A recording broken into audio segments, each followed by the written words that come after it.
So we just had the press conference for Fury Usyk 2. Just thought we'd have a chat and we'd have a chat about the fight. Haven't seen you all for a while. I have so many other things going on outside of YouTube. So, I lose a few subscribers and I don't make a video. But, I don't do this for a living. I do this for fun. You know what I mean? And it's supposed to be fun. But, so yeah, the press conference, I think looking at Fury, I think it's a different Fury for a lot of reasons. That Fury to me has got the look of a man with a kill or be killed attitude. Back to the wall. He's got the look of a man who looks like he's prepared to die in an attempt to win. I always say this because if you say something good about a fighter these days that a lot of people don't like or don't agree, you get accused of being a rimmer and this, that, and the other. I always say this, but all of you that have watched this channel from the beginning know that I am not the biggest fan of Tyson Fury, the man, the personality, for a lot of the things he's done, a lot of the things he's said. A lot of the antics, a lot of the lies. But when it comes to him as a fighter, again, as I always say, and his ability as a fighter is always objective. And I respect any man who draws hands with another man.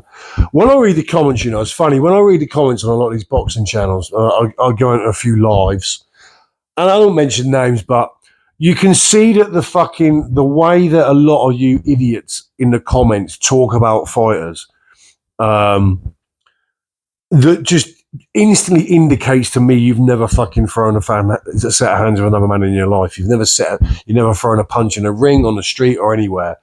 Because some of the things that people say about fighters, just makes me laugh. But talking about Tyson Fury, not being a fan and all that, I must admit, in terms of what he's done, when he gets leveled at Tyson Fury, and he said it himself, he's just in it for the money. That's not true at all. Of course he's in it for the money. Every pro fighter that turns pro always makes me laugh. When you get people say, oh, he's only took that fight for the money. What the fuck do you think they do it for? Do you think they do it for fun? No, they do it for prestige. Obviously, they do it for being king of the fucking jungle, and you do it for the money. That's one of the motivating factors. But to say Tyson Fury only fights for the money, listen, if he was only fighting for the money, he would have not got up off his stool after the end of that round in which Usyk gave him the beating. He would have not got himself up off the floor the times he did against Deontay Wilder. So don't be fooled into thinking Tyson Fury fights purely for the money, because I'll tell you now that he doesn't. In terms of Fury, like I said, I've never been the biggest Fury fan, but anyone who denies that Fury is a true fucking hard man and a true fighting man, or isn't even a good fighter, is a fucking idiot. Now, yes, Tyson Fury's position is inflated by the level of opposition that he's boxed, but that shouldn't take away Fury's level. Fury is still a fucking very, very, very good fighter. Albeit his resume might not suggest he is the level that he is, sort of. And I've said it before, his resume is probably not good enough for him to be considered an all-time great, But that's not to say, could he have lived with anyone? You don't know. The thing with travellers is, and one of my best pals, Tommy, is a genuine Romany fucking traveller from genuine descent. So is his missus. He's a really good pal of mine. I train with him. He boxed ABA. Traveling people are all fucking fighters. Genuine traveling people are kind of like, as kids, it's like, if you don't go and fucking fight that other kid or that man, I'm going to fucking beat you. You know what I mean? Traveling people are fucking genuine fighting people. So Tyson Fury, anyone who questions his, I don't know. I don't know where I'm going with this, but like I said, I've never been the biggest Fury fan, the personality, but He's a true fighter man. And a lot of the antics were gone in this press conference. So Fury looks a different Fury to me. Of course he does. He's now lost. One thing I'll say is in sort of all the close fights Fury's had, he's done better in rematches. We know that. I want to talk a little bit more about the actual fight itself and kind of where we're at. Now, if you look at Fury's fights, sort of his last 4 or 5 fights before Usyk, they were not at the top level. And this is a lot of his Fury's fault. I think White was a mandatory, had been a long time mandatory, but White is nowhere near elite level. And he certainly wasn't on that night. Derek Chisora was the voluntary. He picked fucking easy night's money. Who else was there? There was the Deontay Wilder fights. There was Otto Wallen. There was the 2 fights, I believe, in between Fury Wilder 1, wasn't there? Point being, Tyson Fury's boxed at a very low level recently. Now, Deontay Wilder, you can argue, Deontay Wilder was an elite level puncher. And the fact that he was an elite level puncher put Deontay Wilder in the realms of the elite level fighters. WBC champion, knocked out all those guys he'd knocked out. But he's never been an elite level fighter with an elite level skills. He's an elite level puncher with an elite level punch, and that got him dining at that table. So we can't count Wilder. Again, I don't count Wilder as being an elite level. So if you look at Fury's prep in building up to the Usyk fight, he's fought at essentially not elite level. Whereas you look at Usyk's fights prior to Fury, you know, you even take the Dubois win now, which is aged fantastically. Usyk has been fighting at the very top level. So his preparation going into this fight in terms of his level. Ask anyone who plays football. Ask anyone who plays in competitive sport. If you go out every week and you play in football, whatever, in tennis, whatever, if you play at a lower level, your level will drop for many, many other reasons. You don't have to be at your very best to beat these people or teams.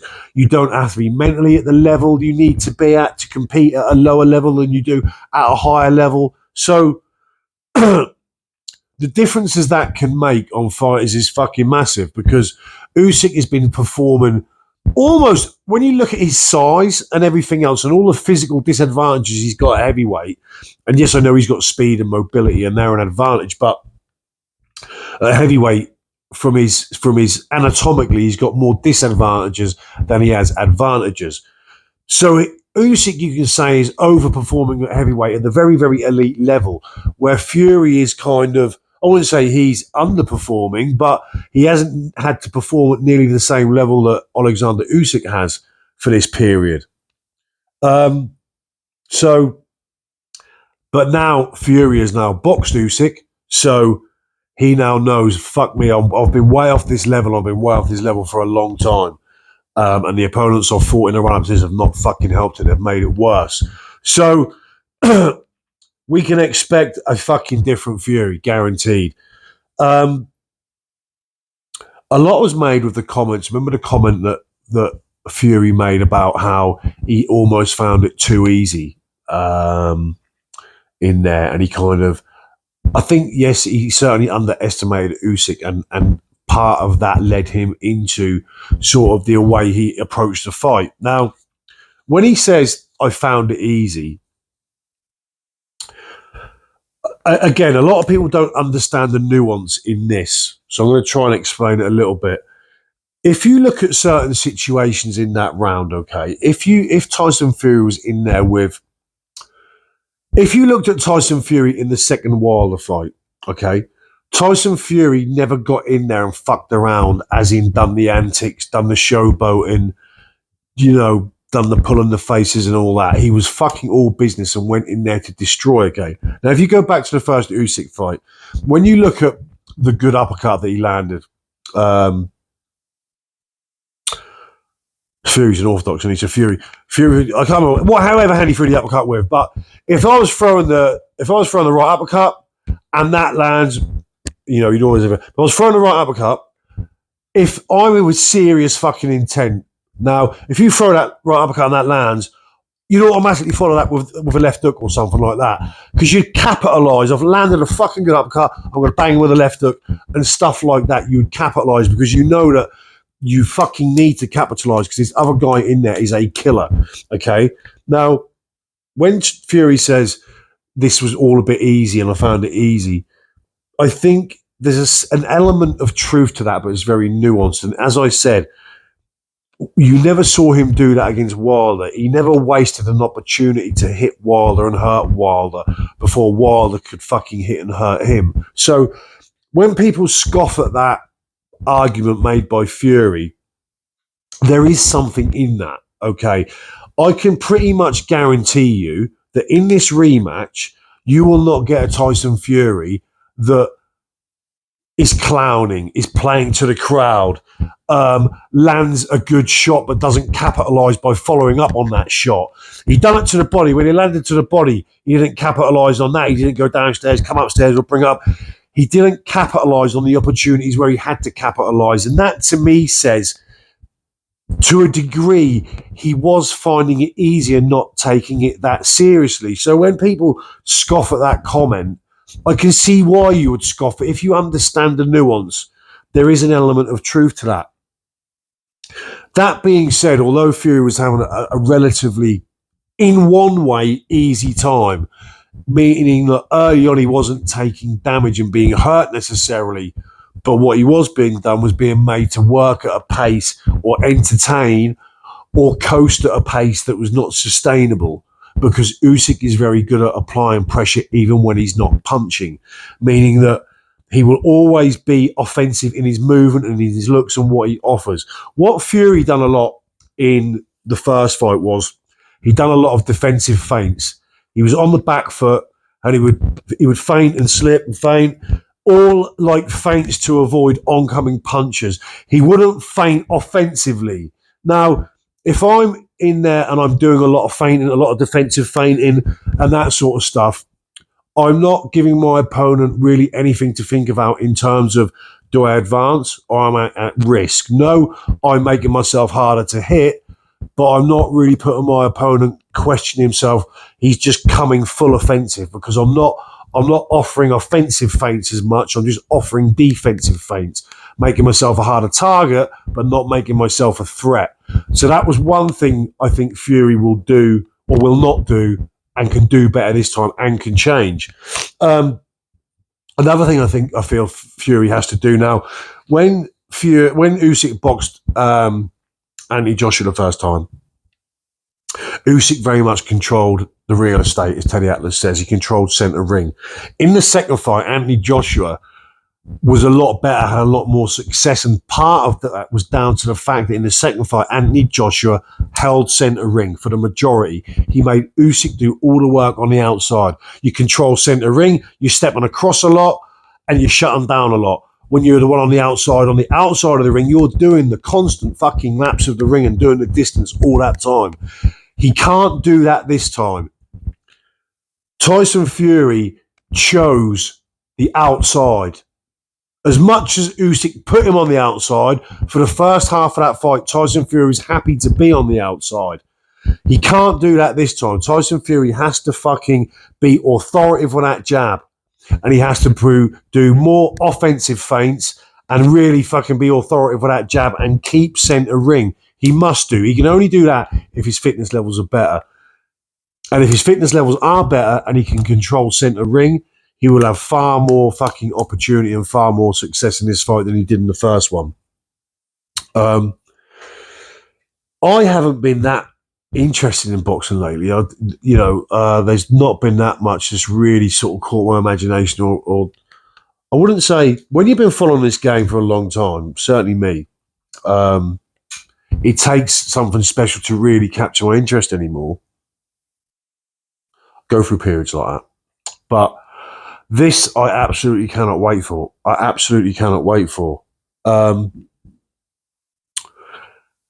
There's also been talked about a lot. I don't know where I heard this, maybe in TalkSport, maybe so. A suggestion was made that Usyk couldn't get any better. And there was a lot of uproar. And I saw this discussed on a lot of channels, and there was a lot of uproar, almost a lot of disgust by people in the comments. How can people say that? Alexander is Alexander that? And this is another area where I kind of think this fight could be very, very different. When it was said that Alexander Usyk can't improve and can't get better, again, this is a very sort of nuanced statement. And I think what is kind of meant by that is Usyk is so good and does everything so well. There's very, very little room for improvement. You know what I mean? So it's not a disparaging comment or a disrespectful comment to say, I don't think Usyk can be any better than he was the first time. I don't think people took that as like, I think people took that the wrong way. Or the way I would take that comment as is, Usyk, there's not much room for improvement. He does everything so well. Whereas we look at Tyson Fury, he's got way more margin for improvement because he's done a lot of things poorly, done a lot of things wrong, even in terms of his fitness level. And the fact that he couldn't spar in the build-up because of the cut to the levels he would have is a massive thing.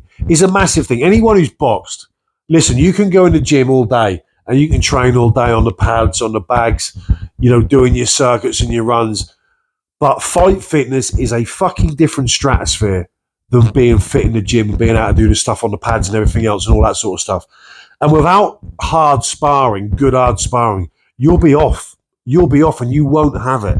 And certainly Tyson Fury couldn't spar properly in that first fight.